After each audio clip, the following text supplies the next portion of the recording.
Live from the D&D studios in downtown Boston, it's showtime. Welcome to Hey, did you ever see that movie? I'm your host, Des, and as always, I'm joined by my lovely little co-host, Lynn. But then pop goes my heart. Oh, shit. And joining us again, the podcaster with 1,000 potions, Mikki. That Debbie Gibson, she can take a punch, eh? Oh, shit. Last but not least, the podcaster packing heat, Tony 2.0. No matter what you do, in 40 years, we'll both be dead. That's true. This week, we will be discussing the 2007 rom-com Music and Lyrics, written by Mark Lawrence, directed by Mark Lawrence, starring Hugh Grant, Drew Barrymore, Brad Garrett, Kristen Johnson, and Haley Bennett. As always, this podcast will contain spoilers, so if you haven't seen the movie, go watch it, then come back and listen to the podcast. Let's run that trailer.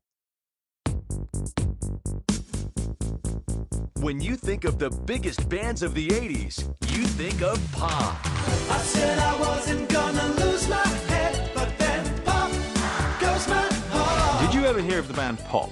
Yeah, of course. Everybody has. They had that ridiculous hair, those ridiculous outfits, and oh my God, you're one of them. I can't lose this feeling. Alex Fletcher has one last shot at fame. The show is called Battle of the 80s Has-Beens. We did actually break up in 1992, so technically I'm a 90s has-been. All he needs Cora Corman, bigger than Britney and Christina put together. is a hit. I can't possibly write a hit song for her by Friday. Give it up, I'm a bad hot witch. No. But with some magic, I just might switch. I would love to talk to you about maybe writing some lyrics. I'm just here to cater to the plants. That one is plastic. I met that guy from that band you used to like. He invited me to come see him perform tonight. Gary, I'm going out! Oh my God! Now, girls, be honest. Are these pants too tight? I'll do it. It doesn't have to be perfect, just spit it out. I really wanted to talk to you. About the fact that unfortunately we're going to have to leave early to finish the last verse of this song. A melody is like sex. I so get that. But then as you get to know the person, that's the lyrics. Their story. Goodbye. Who they are underneath. How's my hit songwriter? I slept with Sophie. You slept with Sophie? I think she's up. I gotta go. All I wanna do is find Hugh Grant, Grin? Grin again? There is a little something. No, there's a lot of something. Drew Barrymore, Best time I've had in the last 15 years was sitting at that piano with you. That's wonderfully sensitive, especially from a man who wears such tight pants. It forces all the blood to my heart. I've been sleeping with a clown above my bed. Clown is not right. What is that word? Cloud. Why would you have a cloud in your bed? Let me tell you, it would not be the first time. All right, let's take a minute here to like, subscribe, and share. If you're listening on YouTube, please leave a comment and subscribe. It helps the show grow. If you would like to help us out monetarily, you can go over to our merch store at vvr.printify, printify.me. Pick up your mug, pick up your t-shirt. Our next show will be The Princess Bride. We'll be doing that with the original flavor Tony and his lovely wife, Katie. She'll be back to the show for this one because apparently they love this movie that I have never seen.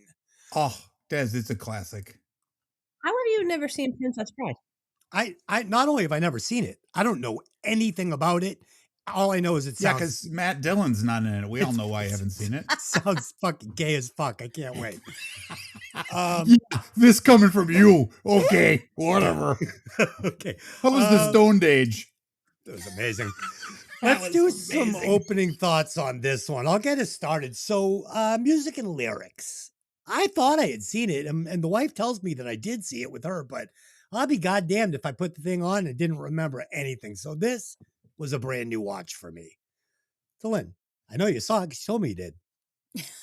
Yes, I saw it with you. We both liked it, but we only watched it the one time, even though we liked it. That was the last time we saw it. So there you go. Apparently I liked it. Tony, have you ever seen this movie before preparing for the podcast? Believe it or not, I have. And as we were talking off record, it's that Hugh Grant. You've seen them one, you've seen them all. That's why they all kind of blend in one to the other. So it's probably why you didn't realize you'd seen it before.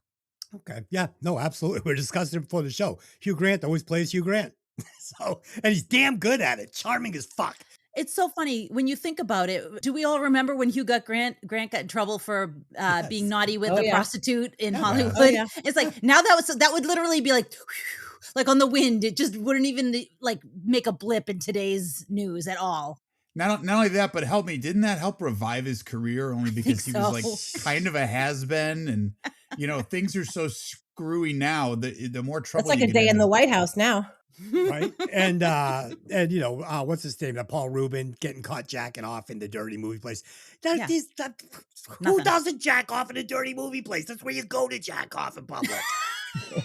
Jesus. Okay, these are not the opinions of the podcast, just the opinions of this individual, just so we clear that up for the legal. Okay, good. Kids, do me a favor. If you're listening at home, stay inside when you're doing that stuff. Okay, don't listen to Uncle Des. I missed the Pilgrim Theater down in the combat zone. Oh Jesus, let's not go there. Very relaxed rules there.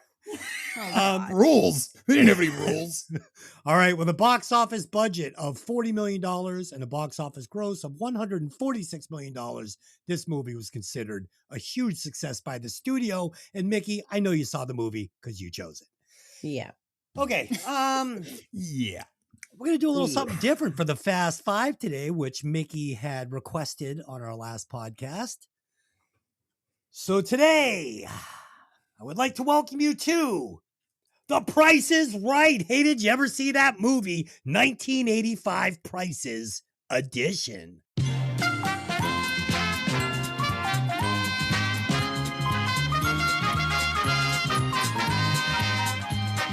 Where our contestants will be bidding on 5 items.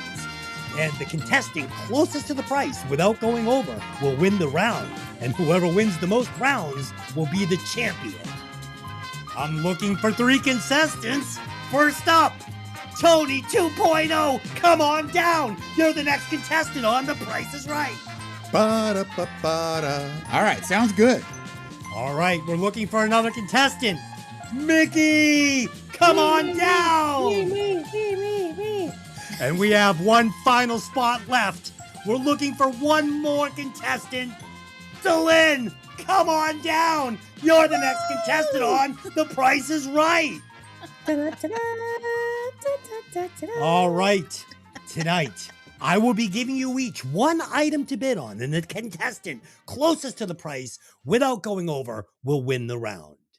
Our first item up for bid is a brand new Nintendo NES system. Tony, what's your bid? $99.99. $99.99. Andolin, what is your bid? $125. $125. And Mikki, what is your bid on the Nintendo NES system? My bid is $129.99. $129.99. And the retail price of the Nintendo NES is $199. Mikki, you've won the NES. Wait a minute.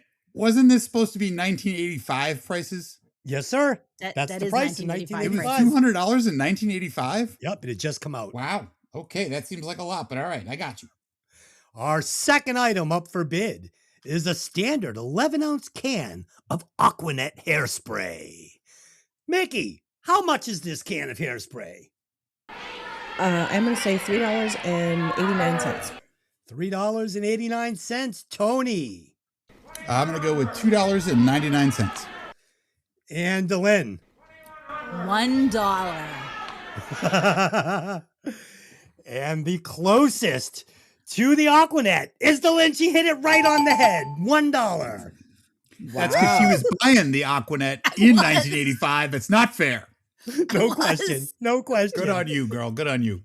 The number 3 item up for bid today is Wham's album, Make It Big. Tony, how much was the album? I'm going to go $11. $11. And Mickey, $9.99. $9.99. And Delin, $7.99. $7.99.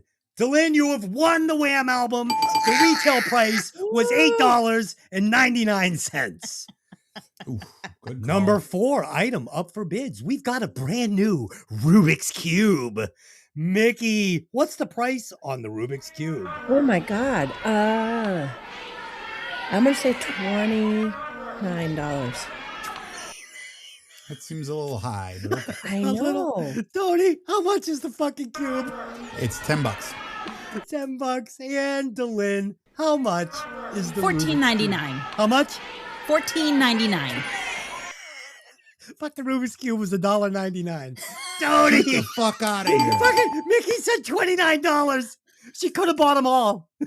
Yeah, she could have bought stock in the company, for Christ's Holy sakes. shit. Okay. And our 5th item that you'll be bidding on today is one movie ticket. Tony, what is the price of a movie ticket in 1985? $3.50. Lynn, $6. Mickey, $5.50. $5.50.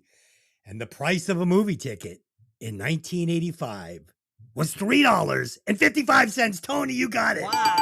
Wow. That's probably about the last time I went to the actual theater, but anyway. So since you both have tied, we're going to have a showcase showdown. And the item in our showcase showdown is one box of chicken rice-a-roni. The San Francisco treat. The San Francisco treat. What was the price of a box of chicken rice-a-roni in 1985? 79 cents. Lynn, what was the price? Exactly what I was gonna say. Well, pick a different one. 65 cents. Delin, you are our Price is Right champion, as the price of a box of rice-a-roni was 70 cents. You have won 3 of our prizes today, Nice. and you are our grand champion. Nice. Woohoo! Good job. Fucking Price is Right. You guys enjoyed it. All right, let me give you a little synopsis and we'll fucking break this bad boy down. A washed-up singer is given a couple of days to compose a chart-topping hit for an aspiring teen sensation. Though he's never written a decent lyric in his life, he sparks with an offbeat younger woman with a flair for words. There you go. Our film opens up with the music video for Pop Goes My Heart by the British 80s group Pop. One member of the band, Colin, steamrolled his way out of the band and had a successful solo career, while the other lead member, Alex Fletcher, has settled into the washed-up category. He is offered a spot on a show called Battle of the 80s Has-Beens, where forgotten stars box each other in the ring. He also performs for 80s-loving fans at reunions and random locations when his manager, Chris, tells him that Cora Corman, a young megastar, wants to meet him. Meanwhile, Sophie Fisher has appeared at Alex's door covering for his usual plant watering lady, and she makes an impression by freaking out about pricking her finger on an oversized cactus. Foreshadowing, anyone? Anyways, this song, I could 100% believe it was an actual 80s song, Pop Goes My Heart. The band dynamic was set up to mirror Wham from the Pop, P-O-P, exclamation point, Wham, exclamation point. There's 2 leaders, there's 2 guys. One went on to big things, other faded into the background. It's totally George Michael and Andrew Ridgeley. Yeah, I was feeling the nostalgia as I was watching this. Yeah, totally. You nailed it. This is totally Wham, 100%. It's fucking great. And, you know, we get this first song. It sounds like one of the Wham songs, and then we're going to get the ballad Wham song later. So totally modeled after it. Good eye. So for me, this movie was built on great characters and really fun exposition, right? We get great cheeky lines from literally everybody. And on the surface, as I was watching this felt like a lightweight feel-good movie to me, but there's definitely more under the surface going on here. And the old setup payoff trick that we talk about in movies all the time, like often we get it like sprinkled in throughout the movie. I've only seen it done one other time in a movie the way it's done here. And coincidentally, it also stars Drew Barrymore. So first we're going to meet Alex. Like you said, washed up pop singer with talent, but low self-esteem, living under the shadow of his ex-bandmate who found success off the song that Alex co-wrote with him, So these 3 songs that he co-wrote are going to shoot his buddy up to superstardom while he just sinks into, depression and whatever he's about, opening up for fucking Gary Coleman at the puppet show. Then we meet Sophia, a neurotic, also talented writer who also has low self-esteem and is living in the shadow of an older man who found success at her expense. So right away, these 2 characters, they fit together perfectly, aside from being almost 20 years apart in age. But I will address that when the time arrives. And finally, these opening scenes from the doorman to the manager, I was laughing at all this stuff out loud. I thought all these players fucking were jiving off each other perfectly. I thought the writing was very funny. I thought the deliveries were very cheeky. I use that word because this is a Hugh Grant movie, and that's just the word to use. It's cheeky fun. I thought like instantly that having that Pop Goes My Heart as the opening scene to the movie, I think just really sets the tone for the whole movie. It's such a catchy, fun song. Like I'm still singing it today. I was singing it before we even watched the movie. And I was singing the, the one that they eventually do. Yeah. I love that song. It's such a fun, like you said, Dylan, nostalgic, especially if you're, a kid from the 80s. It's just it makes you feel good. Just that kind of thing makes you feel good. And Hugh Grant he is comedy gold. Like you'd never know like that he's such kind of a curmudgeon in real life. You know what I mean? He's really kind of grumpy and in real life, but he has the best timing. He does. Incredible timing. Yeah, and he is just so quick and funny. And he's like, I'm a happy husband, really. You know what I mean? He's just, he's not some down and out kind of blah. He's like he's a very happy, kind of a happy dude. And he's very content in his apartment doing his thing with his manager. And Drew Barrymore, I really love in this role because I feel like Drew Barrymore there's always maybe a little piece of herself in the role. And she's so like, kind of all over the place. And I love, and every time she comes into the apartment, she puts all her shit on the piano and he's like grabbing it off. And she's just like, la, la, la, she just doesn't get it. Like that's I love this whole opening scene. Mikki, I think you hit the nail on the head where you get a little bit of Drew Barrymore in every performance she does, and you're going to get a lot of Hugh Grant in every performance he does. So this felt very genuine. It hardly even felt like they were acting. They were just like, guys, just riff and be yourselves. Tony. Exactly. Yeah, you guys, as usual, you've nailed it. I'll be honest, I didn't go into this film with a lot of hope for real comedy.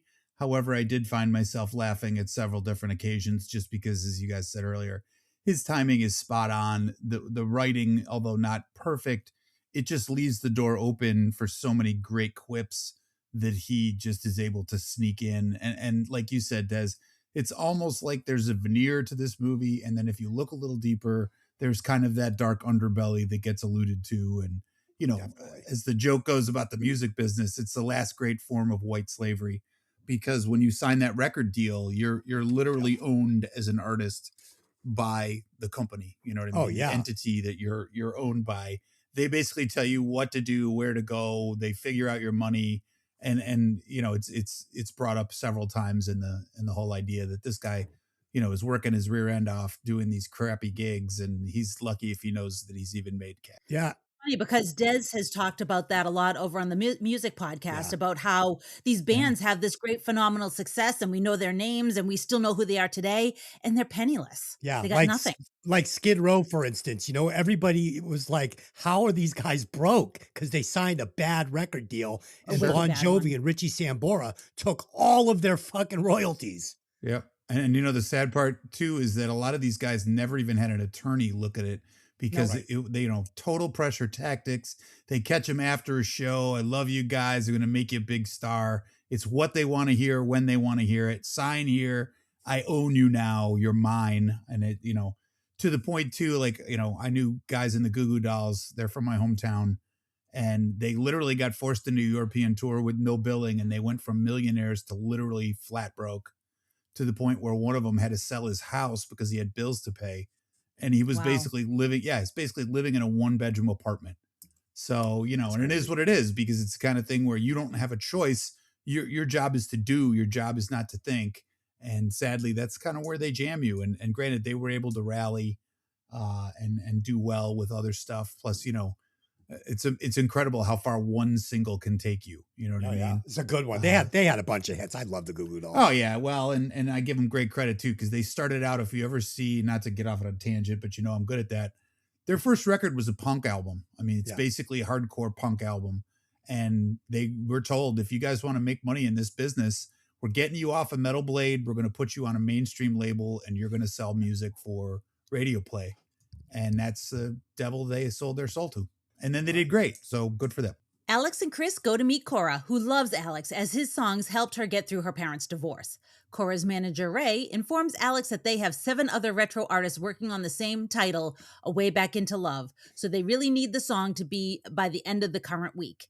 Alex is reluctant to compose again after 2 decades because his strength was always the tune. Colin, the other half of Pop, always wrote the lyrics. Chris tells him that his career is completely doomed if he doesn't switch gears, since interest in his nostalgia concerts are starting to dwindle. Alex capitulates and attempts to write with a hip, edgy lyricist sent over by Chris. During their writing session, Sophie reappears, and while they're struggling to find words, she starts dropping good lyrics. The hired gun lyricist leaves when Alex insists they listen to her.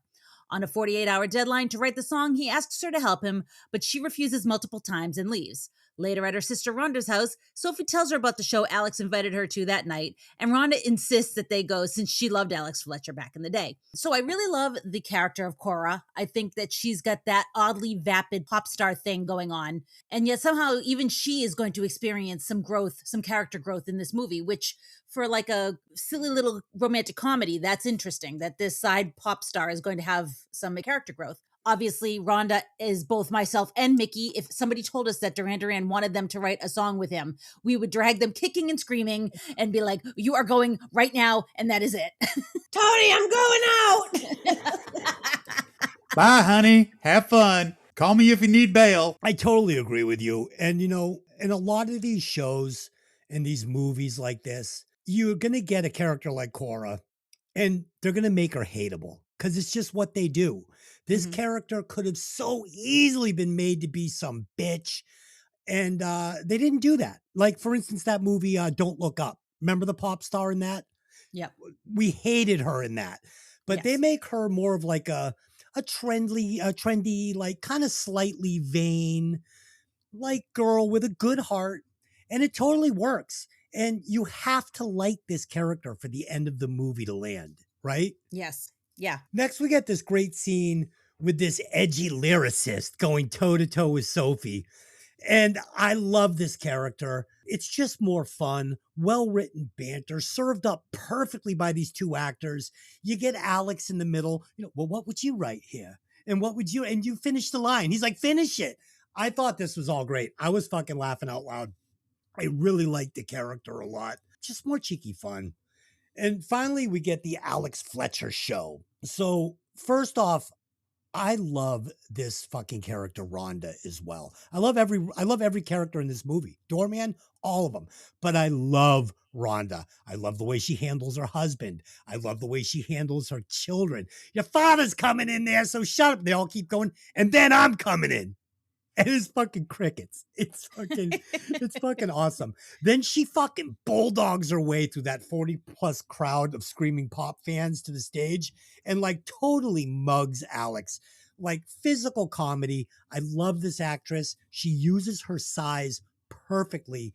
I know her from a sitcom called Mom, right? Yeah, she was on Mom, and she was also on Third Rock from the Sun. Third Rock from the Sun. She plays the bruiser woman to a T. She's fucking great. Like John Belushi. She's just like barreling her way through the sets, and it just works for me. I love that scene when she's like, Gary, I'm going out. Like, that makes me laugh. And I'm just thinking to myself, God, if that were me, I would do the exact Yeah. like you said, Dylan. If somebody said, oh, John Taylor or Nick Rhodes is gonna be, I'd be like, fuck, bye. You know what I mean?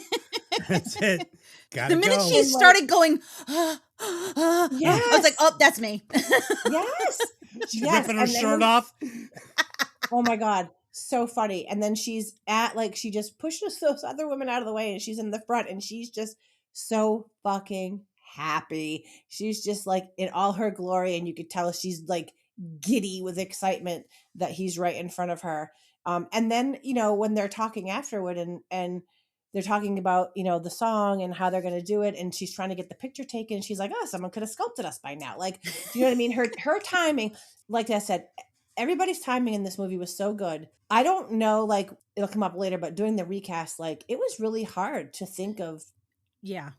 other Agreed. people to play these characters because they were just done so well. Yeah, I mean, honestly, like you got to think like the script is very clever and it's written Yeah. very well. But if you have actors that can't deliver on that timing, it's going to just kind of fall flat. So it was Yes. really, really well casted and really, really well written.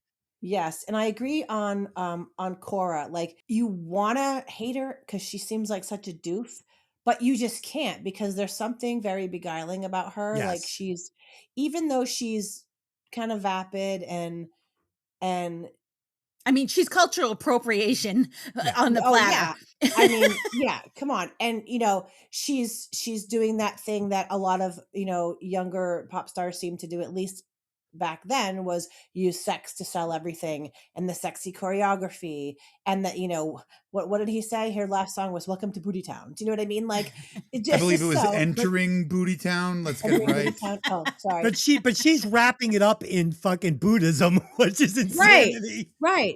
But I mean, they even do such a good job. Like you can't not like her. Yeah. Yeah, they show you how impressionable this, insert star name here, known as Cora. She could be Britney, she could be, Christina Aguilera, sure. She could be Shakira, she could be one of 50 pop stars. But it's the idea that, she went from entering Booty Town to now a staunch Buddhist. But that doesn't mean because you bow and fold your hands together and you have a big Buddha statue that you actually believe in Buddhism. You know what I mean? She's like the glamour who goes from trend to trend to trend. Yes. And she tries to change her music to kind of go with that. But at her core, we find out that she is a decent human and that she does respect kind of what musicians do, even though she's not, writing her own stuff or doing her own, arranging, composing, whatever. So. I mean, a lot of pop stars don't write their own stuff. A lot of them have people that write for them. So, but or like the example where Grant says, "I can't do lyrics. I do music. I can't do lyrics." And it's the idea that as the joke goes, how many lead singers does it take to screw in a light bulb? Well, one to do the screwing and 5 more to watch and applaud him and clap and say, "Hey, you did good work," because that's what they need. A lead singer might write great lyrics, but it's the guitarist or the keyboard guy or the rest of the band that makes it a hit song because of the music behind it. What's great about this character is, even though all the Buddhism stuff is shit, it all looks really phony and fake. She believes that she's a spiritual good person. You know what I mean? So even though it's trendy and it looks very fake and stupid on the surface, this is what she truly believes. So at her heart, she's actually a pretty good person. Yeah, I didn't mean to speak ill of her. I think it's just the idea that when you're young and you're kind of a blank slate, you just you mimic what you see. Right. You know what I mean? Right. And she saw it and said, "Ooh, that's good. And I want to do that. I want to be that." Yes. But it's the kind of thing where Buddhism is not just, you don't just read a book on Buddhism and become a Buddhist. You know what I mean? You don't just put a You either golden are or statue. you're not. Yeah. I mean, it's Yeah. But it's she could have gone like, the Satan kick or the street thug kick or thankfully whatever. that's not quite as popular, thankfully. Yeah. Can I just interject something for a second? of course. Not to get off topic, but I just need to say this, Des. Yeah. Every time you send me a song to like, hey, check this out, ask Tony. I always say to him, I don't know why Des is not like scoring movies. Like you easy. honestly, like you have all of your songs that you've ever sent me are so good. And you have some that I'm literally like, I can see the movie scene in my head when I hear the song. It's not easy, believe me. I actually met a guy who does it, and he's got some of my music. We had a falling out, but he actually sent me an email like maybe 2 weeks ago and was like, "Hey, is it all right if I shop this song we did together?" I'm like, "Dude, shop anything you have of mine. I'll sell it for a fucking ham sandwich." Like, yes. Now, It's fine. as your attorney, Des, we play hardball. We don't just give shit away. Come on. But I mean, no, I'm Thank you, serious. Like, I Mikki. know this is not the topic of the Right. podcast, but like, since we're talking about music and writing and stuff like that, like, seriously, I don't know. I think you should sell yourself more. He's an amazing lyricist. I mean, we were talking about this. If they came to him and said, "We need you to write a song for Friday," he'd be like, "I'll have it to you in the morning." Totally. Like that's Totally. that's how he There you rolls. go. He literally can write a song overnight, which I think is amazing because I could not ever even start to do that. Well, thank you very much, ladies. Make sure you get a little of that into the podcast. I can't just cut this whole section out. No, you Damn. cannot. You cannot. All right. The tire pumping must stay in. Yeah, keep that. All right, Des, don't break your arm patting yourself on the back there, killer. Love you. Okay, keep the podcast Nice. going. Sophie remains resistant until Alex composes a lovely song with some of Sophie's lyrics and plays it for her so that she realizes they could do it. Over the next few days, they grow closer while writing the song together. Sophie reveals she has lost confidence in herself and abandoned writing after a disastrous romance with her English professor, Sloane Cates. Sloane got close to Sophie and never revealed that he was engaged. When she found out, they had a messy breakup. Afterwards, Sloane released his book with a leading character based on Sophie, which went on to become a national bestseller. Sloane characterizes Sophie as a brilliant imitator but an empty writer with no original thoughts. Alex reveals that Colin stole their last 3 songs, which he published on his own solo album, and sold 8 million copies, while Alex's solo album sold only 50,000 copies. One particular copy at the local music store has been sitting on the shelf for over 6 years. With both of them sharing vulnerabilities and deciding to overcome them, they push through and write the song and deliver it to Cora, who loves it and accepts it. Though the celebration is derailed when they see Sloane at a restaurant, and Sophie tries to tell him how much he hurt her, but cannot bring herself to do so, though Alice decides to step in and gets punched for his trouble. While nursing their respective wounds back at Alex's apartment, they fall into an unplanned romantic encounter. The only thing worse than somebody stealing your creative work and passing it off as their own is having somebody use your life and personality to write an unsanctioned autopsy of your life. I mean, I can't even imagine if somebody wrote a book of something I did or about me and was just uncovering all my yucky stuff to everybody, how violating that would be. Sloane's a total asshole, but he's written to be that way. He doesn't have any redeeming qualities. But that's okay. It's a romantic comedy. We don't need to get into him. You know, Sophie's quirky and odd, and this man took advantage of her and then doubled down by writing that book. So he's a piece of shit. So when I started watching the movie, I was getting nervous because I'm like, man, it's going to be hard to do a review on this because it's just cheeky, fun, humor movie. It's not deep. There's no layers. Like, how am I going to talk about this and make it interesting? Like, oh, it was funny when the doorman rang and Hugh was like, "I've missed you." Like, you can't just recite the jokes because that's not a fucking podcast. So this is the section of the movie where we start getting some layers to the lasagna, right? So we get this scene in the restaurant where Sophie runs into Professor Sloane, and it's implied that she might have daddy issues. Like, she has problems, right? She is attracted to older men that don't value her while she's searching for their approval. So we're going deeper now. We're not in like rom-com comedy land anymore. So I had forgotten that Alex and Sophie became lovers in this movie. I thought that the movie was just about them being friends. He's going to mentor her. She's going to help him out of his slump. And when he grabbed her face in the apartment and went in for the kiss, it looked weird to me. Hugh Grant was 50. He was 47 plus years old. He was almost 50 years old. And Drew Barrymore was just 30. They were almost 20 years apart. And when they get the close up on fucking Hugh Grant's face, he is looking every day of 47, 50 years old. And she is just beautiful and young as can be. And for that reason, the scene didn't work for me, especially since she had just revealed her insecurities to him. And she was obviously feeling vulnerable at that moment over this older man that she felt had taken advantage of her. And now here's fucking Alex doing the exact same thing. Like, even if you were going to try to hook up with her, this isn't the night to do it. She's 5 minutes from fucking hitting the pole at the local strip joint. It's bad. I really wish they had cast an actress in her late 30s, 38, 37.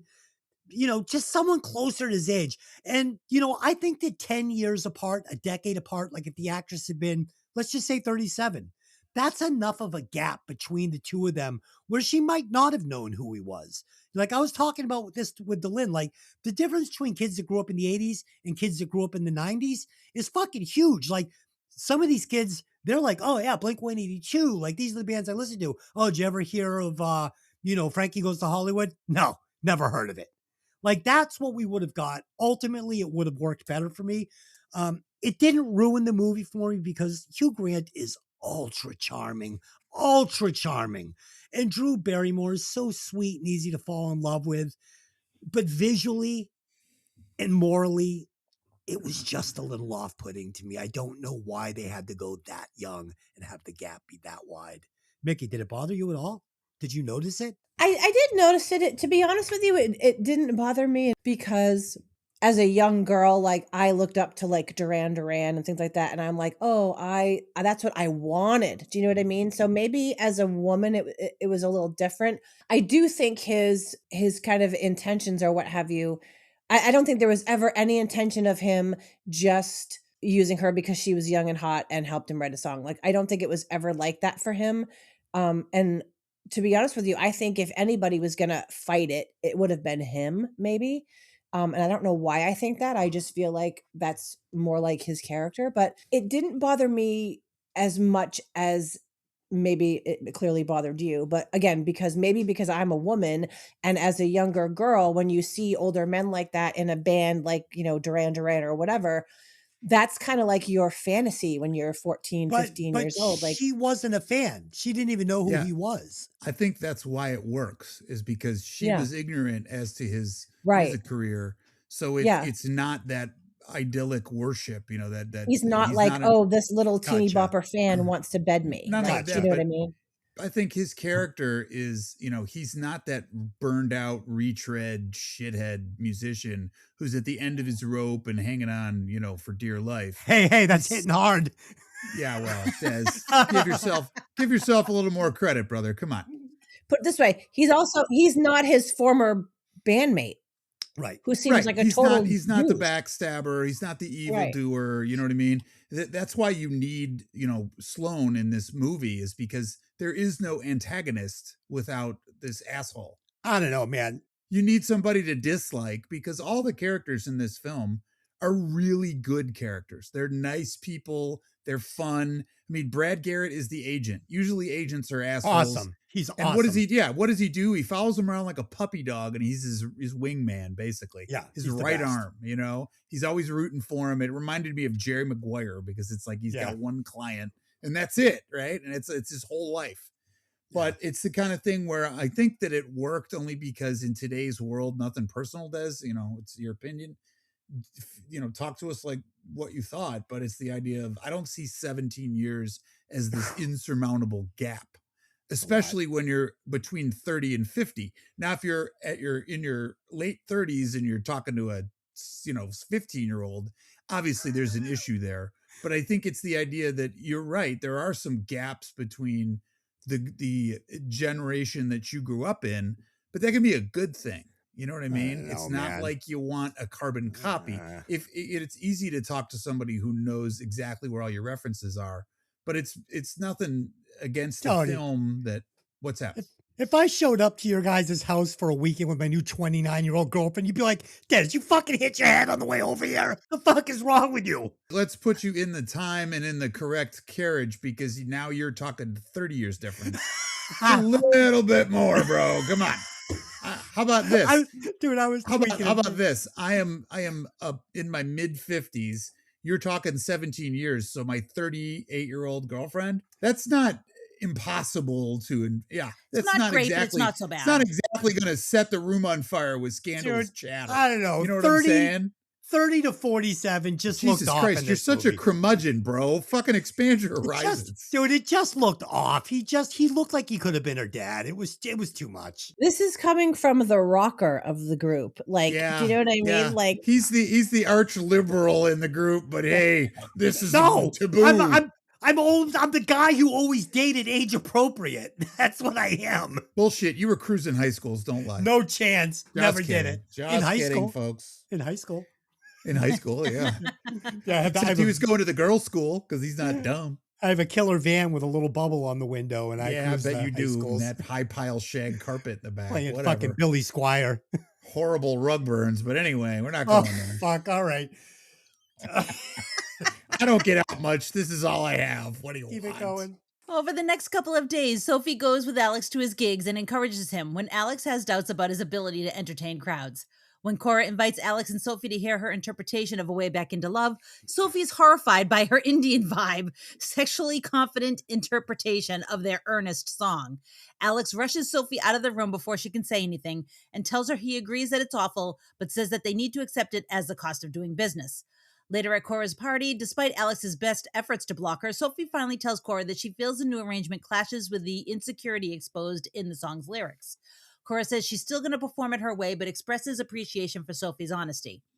Cora has tasked Alex and Sophie to write another verse within the next 24 hours, but Sophie says she can't write when she's not inspired.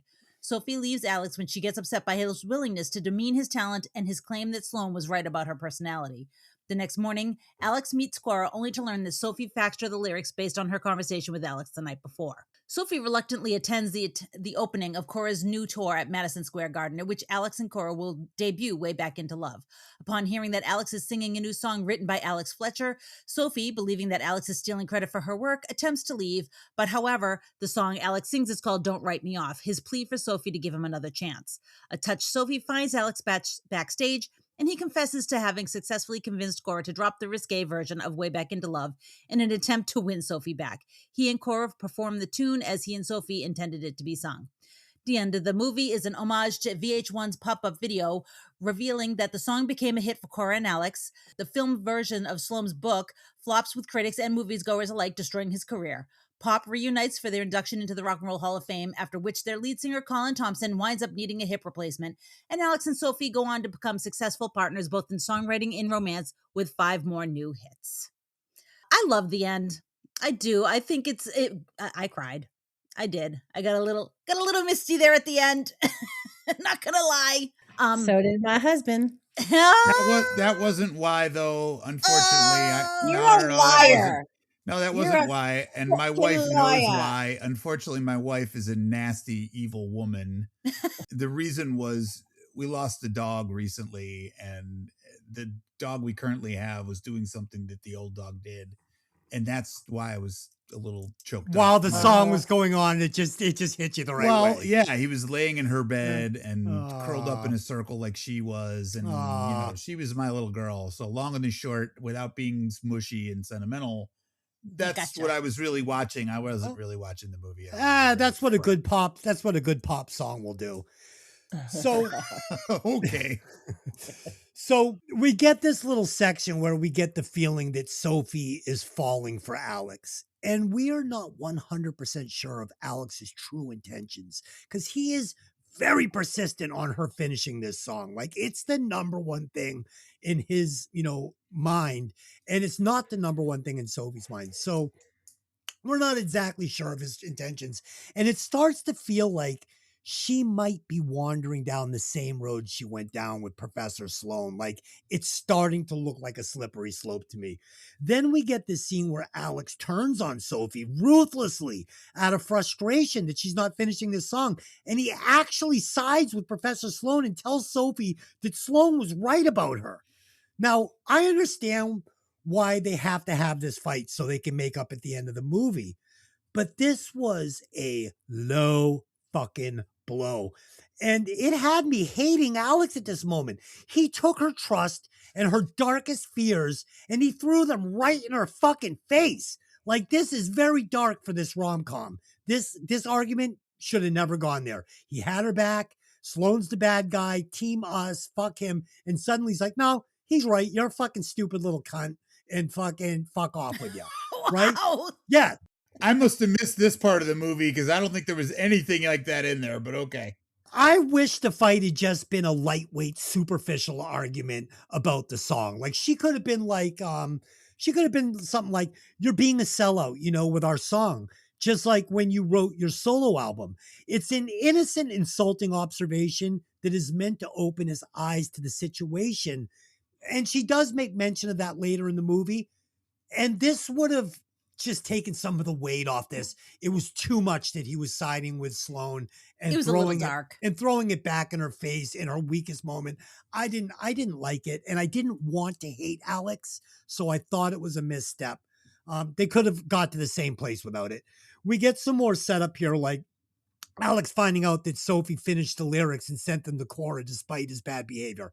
I thought that was really sweet.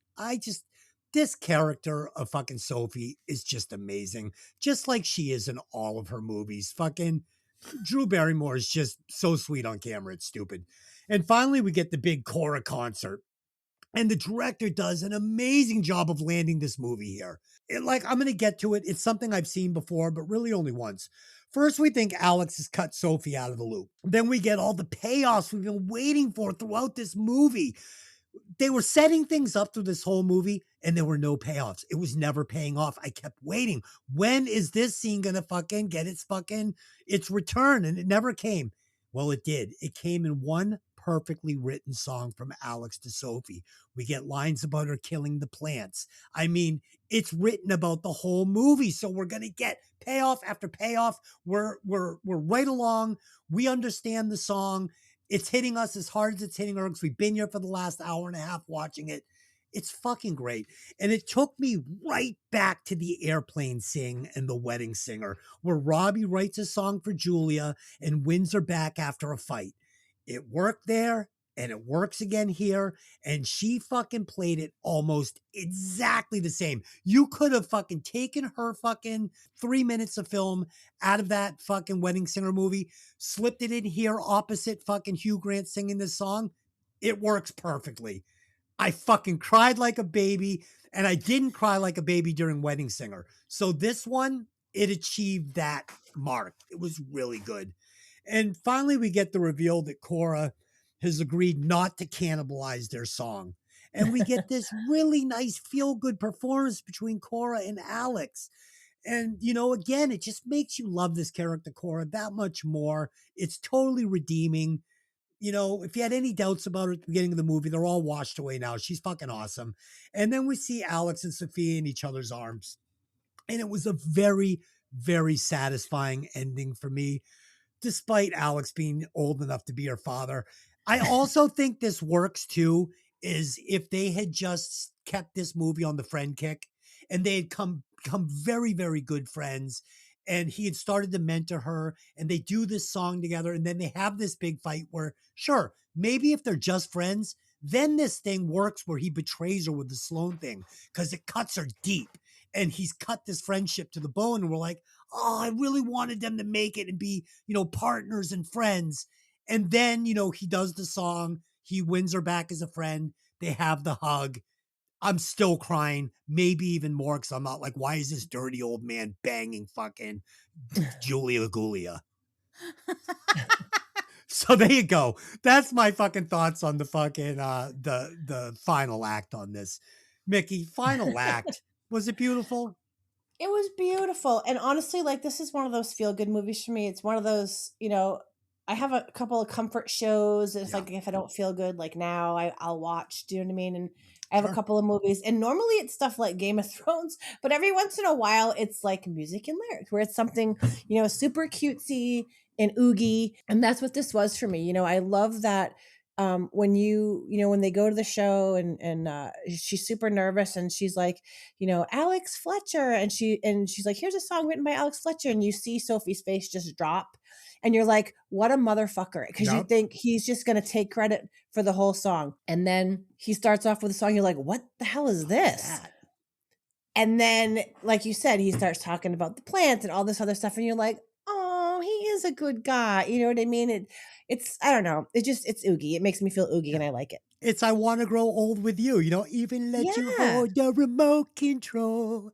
It's fucking, it's good, man. It's really nice. It really is. And then when he and Cora do the, Way Back Into Love, that is that's such another catchy, I would listen to that. Do you know what I mean? Sure. I would play that song in my car. And it was just such a good scene. And even her sister, like her sister's getting all oogie, and and then you get the guy, the original lyricist is like, "Oh my god, shoot me in the head." You know what I mean? He's just like, "Bleh."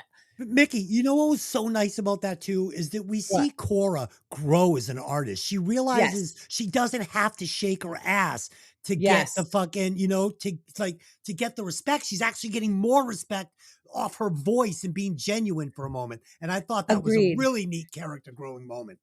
And also too, I like that they, not that it was a huge range, but like in her other stuff, she's just kind of like do, do, do, Yeah, do, and yeah. shaking her butt, right? But then at this song, when he goes off to make out on the side of the stage with Sophie, she's like belting it. And you're like, Yes. okay, so they're actually showing that she can actually sing too and not just shake her ass like a dipshit. But I do. I love that whole scene. It's just one of those, it just makes me feel all oogie and warm and fuzzy, and I loved it. I said to Delin, I could put this movie on again right now and just go about my business in the living room. You know Yeah. what I mean? Like, Yeah. this was not a hard watch. Like, some of these movies, halfway through, I'm like, oh my fucking God, I'm not going to make it through this movie. But this was a very easy watch. Yes. Tony, talk about your tears. Yeah. Talk about your Yeah. emotions. Oh, first of all, the best scene in the film, Oh, no one's spoken about so far, and that's where Brad Garrett's girlfriend, the therapist, switches outerwear Yes. before they go talk to Sloane, and she says, 11 years of getting therapy, and I've actually helped somebody for the I first finally time. helped somebody. Yeah, That was so I mean good. that's the beautiful comedy in this Yes. whole show, but it's the Yes. idea that, of course, it fails, right? The whole point of the movie is to get the laugh, so it fails. The head slap that he has to give, our friend Sophie, and say, "Look, you're a wreck, you're a mess, you're whatever you are. You're kind of vapid and you're kind of weird, and you bounce around like a ferret looking for shiny objects." And maybe this guy is right. The best part too is that, is it wrong? Yeah, he probably shouldn't have gone there. The difference too is it does give her the wake up call to say, you know what? This is not the end of the world. If I have feelings for this guy, it's not because he's doing it to be evil or hateful or spiteful. It's because he's doing it to bring out the best in me, right? He feels a sense of responsibility. She just glibs it off and says, I can't create, right? Just like when he went and read her poetry. Right. He found her on the internet from the new school and blah, blah, blah. And she was Yeah. blown away by the idea that she's like, you're probably one of the only people in the last 10 years that has done that. But it's the concept of, he shows his level of dedication, if you will, to her in a relationship, as well as her as a co-writer or writer. So I think it does give you, as you said, the payoffs. The other thing with the film is that it's light and it's a little airy and it's cutesy and it's not really my cup of tea, but do I give it credit? Sure. It tells a good story. People have depth as characters. And it's the kind of thing where, in moments where I thought it was going to be glib and goofy, it did give you that laugh. It does carry you through to the next scene. It's not just, the random rom-com lighthearted flippiness Yeah. that some of these movies become. Can I just also say, I want to give a shout out to Sophie's sister, because I have known women, like, she was 100% on Sophie's side. As soon as she found out what she thought Alex did, she was like, motherfucker. She yeah. was like, I'm not, whatever, and she was like, Yeah. Alex Fletcher, you know what I Yep. mean? And I've known women who would have, bowled their sister over to get to a musician. Do you know what I mean? Like, Oh, yeah. so I love that she was like loyal, fiercely protective of her sister, like even giving him the stink eye when he shows up at the weight loss center.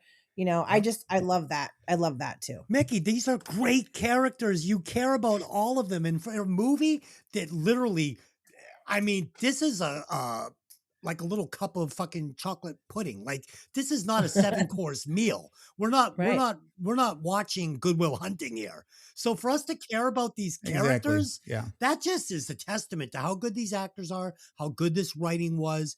It just came together. It came together. It works. It's not, Apocalypse Now, but it's No, definitely dude, something to. It's so funny you said that. So Tony, I've been on an Apocalypse Now like like sometimes I just get weird with movies where I'll just watch them a million times. So Uh-huh. I went back to Apocalypse Now. I watched Into the Darkness, the documentary on the making of it. And then I watched Apocalypse Now 3 times in a row over 2 days. I Wow. fucking love that movie. Oh, Dude, it's an incredible film. it's I mean, fucking, it's magical. The simple fact that it even got made was just beyond reproach. I mean, you know, the sets and the design and the coordination and the money and the, you know, Coppola's ripping his hair out and just incredible. The acting, super the characters. Yeah, incredible cast. You know, and then Dennis Hopper's in the movie for what, like 8 minutes altogether. Oh, And, dude, you know, he's on Harrison Ford. Harrison Oh, Ford's yeah. in the movie for like 35 seconds. Like when Yeah, a Harrison little Ford longer, is but playing. yeah, and even the Yeah. supporting cast, the general and the CIA guy in the trailer, the Fuck. looks they give when he looks at Willard and says, "Terminate extreme Oh prejudice." my God, the fucking commander of the air cavalry. Oh, it's Oh so yeah, good. Kilgore. God rest his soul. Bob Duvall just died, but I mean that is one of his masterworks. Oh, I love Just the smell of incredible. napalm in the Just morning. incredible. It smells Yeah. like victory. Oh, okay. There you go. Five perfect score for Apocalypse Now. Perfect score. There you go. You got a bonus movie review. Tony, what's your score for Apocalypse Now? A 5. Perfect 5. There you go. It's a perfect. Yeah, absolutely. Okay. The Actually, it's girls, a 5.5, but there's only a 5 on the scale. dude, the girls are looking at us right now like, did you really just bring Apocalypse Now into fucking music and lyrics? Why not? Oh, Why I not? said, right, that's fucking. It is a good movie. That's sweet and salty. Okay. We all did we done? Have we done this? Have we It's like done adding raisinets to your popcorn. this? It is. It is. Yeah. Apocalypse Now is the popcorn in case you were guessing. But I'm ping. Hey. Okay. Are we done? Popcorn. We're done. Yeah, we're Tony? done. We're Okay. done. All right, there it is. That's our discussion on music and lyrics. I hope you guys enjoyed it. Let's head over to the recasting couch. I will get us started with the perfect recast. I am replacing Drew Barrymore with Michelle Pfeiffer for a more age-appropriate relationship. You know, I thought about her. It's beautiful. It's beautiful. Actually, Well, Mickey, what do you want? You want to just jump on my Michelle Pfeiffer? You got something? I got something. I'm going to recast Sloane with Ben Affleck. Why? I like 'Cause it. he's a good asshole. Smart. Yes.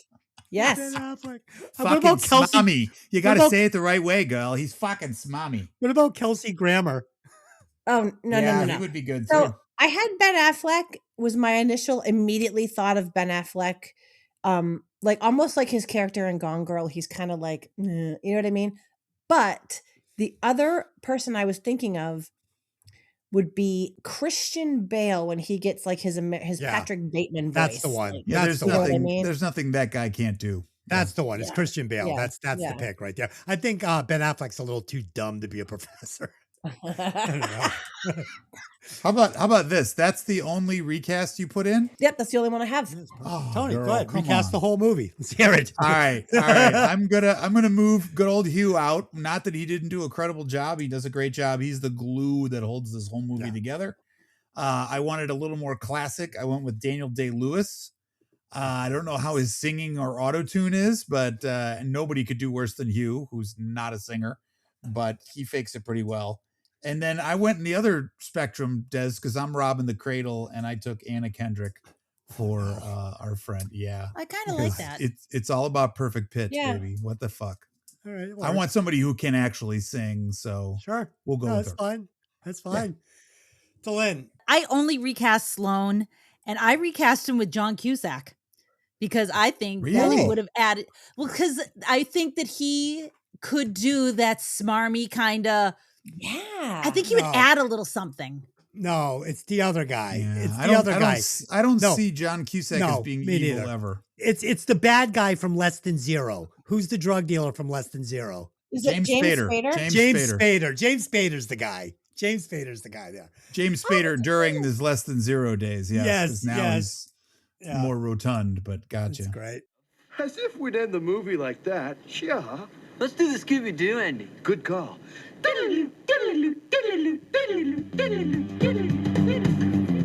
All right. Let's do our alternate endings. I've got a great one.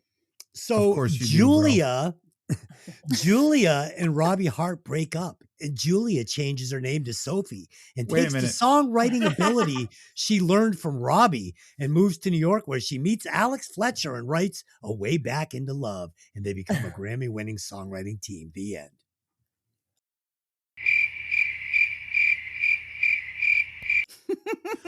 That works. Okay, whatever.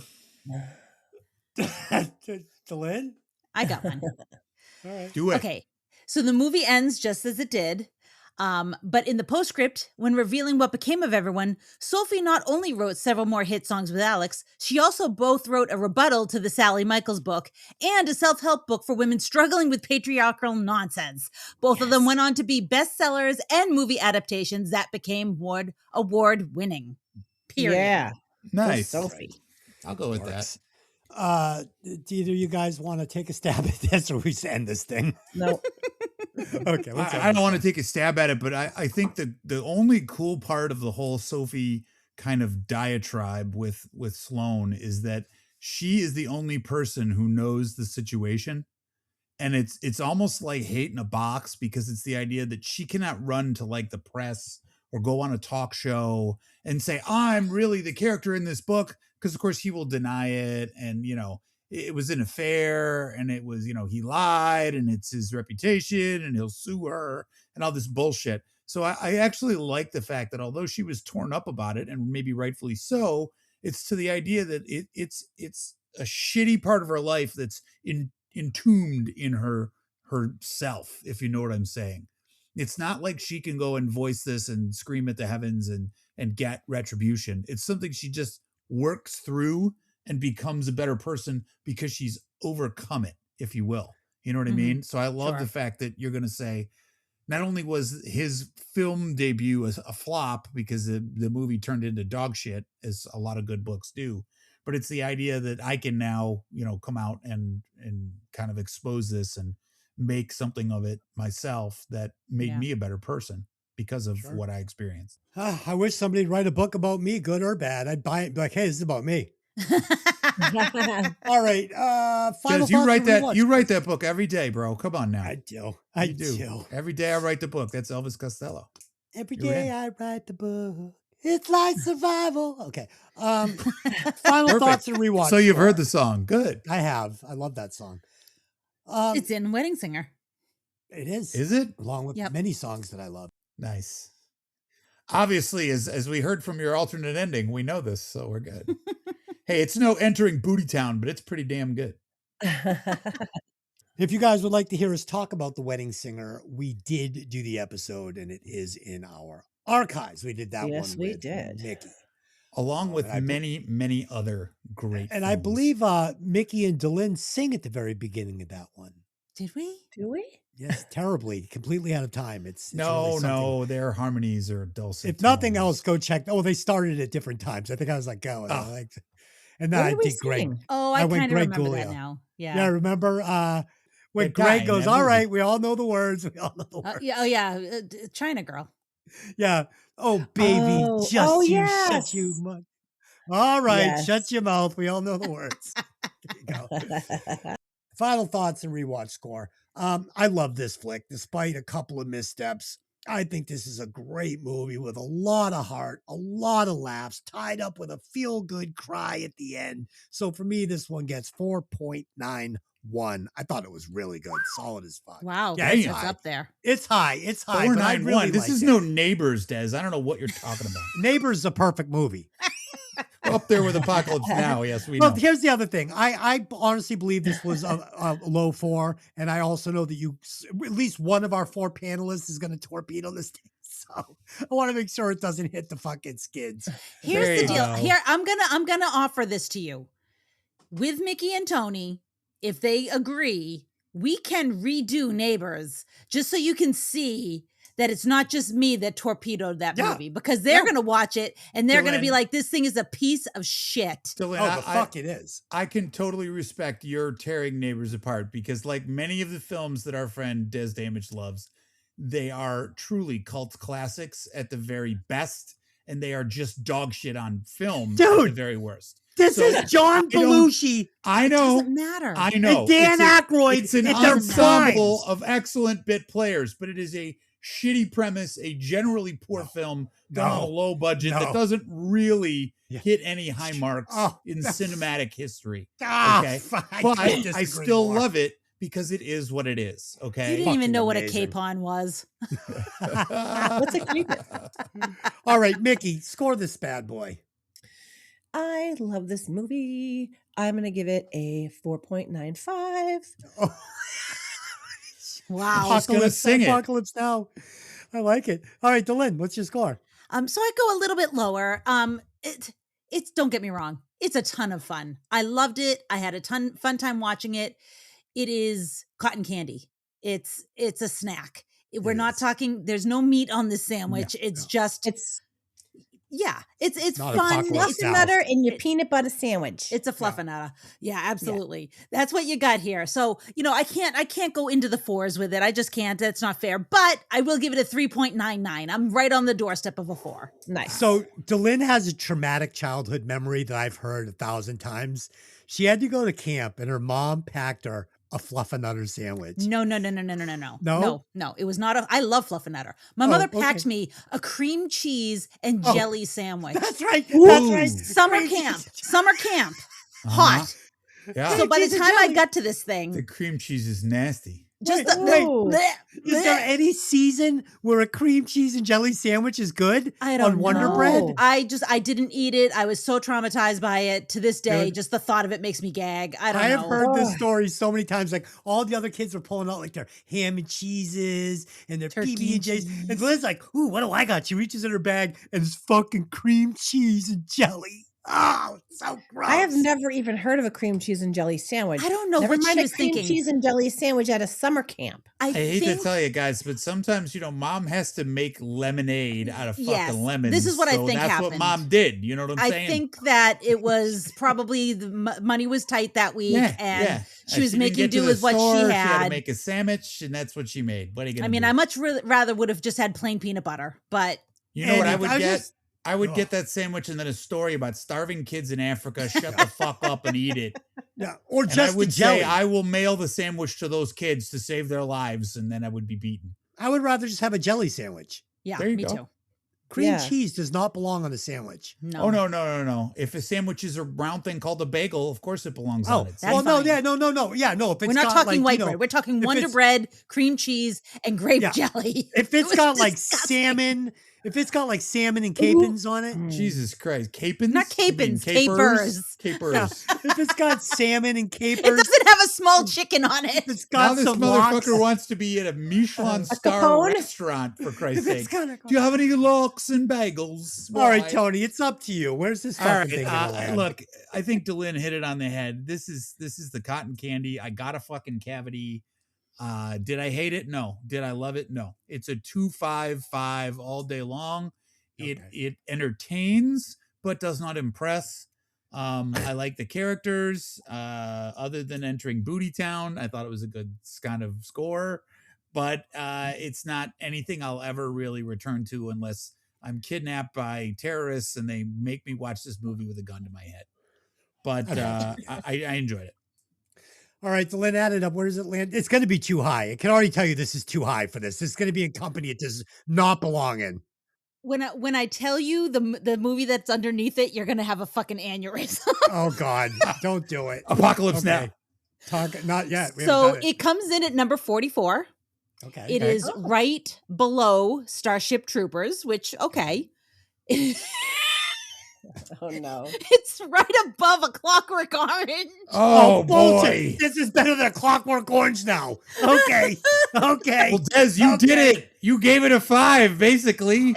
How do I get this under A Clockwork Orange? What do I have to have for a score? How close are we? You change Yeah. it now. No, I'm What? changing my fucking show. You How close cannot are change we? it. I'm not How letting close you. are we? How close are we? She does make a good point, though, Des, because nothing personal, but if you change your score only because of its ranking, you're kind of rigging the system. Oh God, how close was it? Uh, 0.03. 0.03?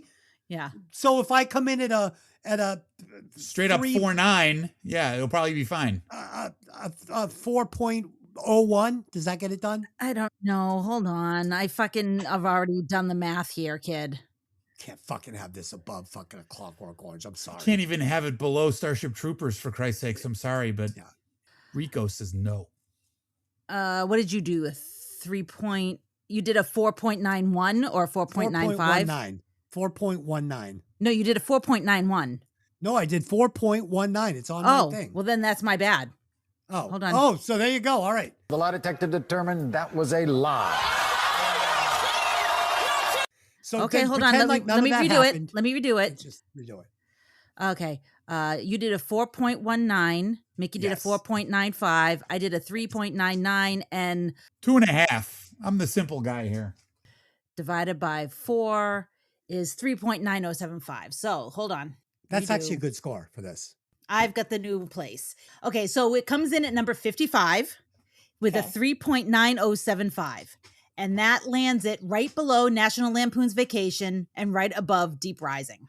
Oh, that's perfect. All right. That's Much better perfect. company. Much That's better. Perfect. I love it. I love it there. Thank you. Well, it's my fault for getting your numbers wrong, so my bad. That's good. Okay. The system works. Okay. On the next Violent Vinyl Radio, our sister podcast, we will be reviewing the Ramones' Rocket to Russia. Nice. 1977, their third studio album. So head over there and check that out. I think I still have a vinyl copy of said album. Ooh. Until next time, I just have one question for you. Hey, did you ever see that movie? See you next time.